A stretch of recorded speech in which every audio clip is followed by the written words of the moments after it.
Quilting friends, who's having a good time in their sewing room today? I know I am loving being out here in the quilt room. Let me show you what's going on the quilting bed. I have the double strip trip up here on the quilt bed. This is about 60 inches by 76, so a really nice throw size. Look at the colors here. Fantastic autumn colors going on. The design that she chose is my fabulous sunflower. Let's take a look at it. I love this design.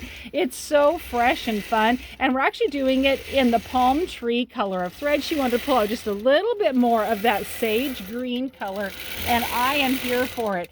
Backing is a fabulous modeled batik. Isn't it beautiful? You know, with the batiks, they're basically the same front and back.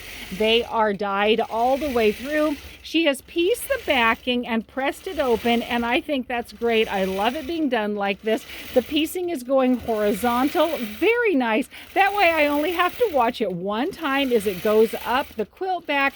Plus, it doesn't cause any bowing in the back or hammocking, and it causes less stress on your quilt as it's on the quilting bed, and as you're making the bed or moving it around. Having a horizontal seam is ideal given the option. Now, there's times when I will run it vertical, but this is working out just great.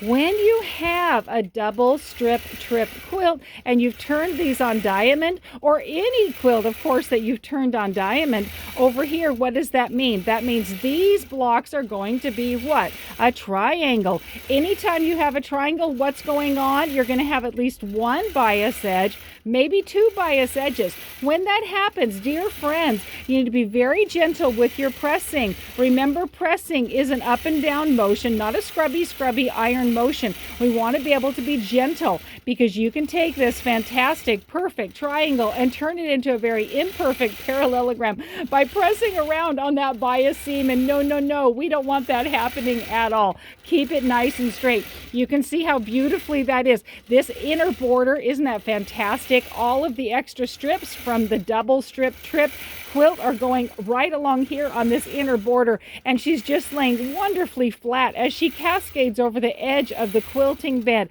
Highly impressed with these triangles. If you have questions about keeping your triangles straight, give me some comments down below, and I will be happy to share thoughts and ideas with you on that. That's a biggie. We definitely want our quilts to stay straight, and that's one way to handle it right there.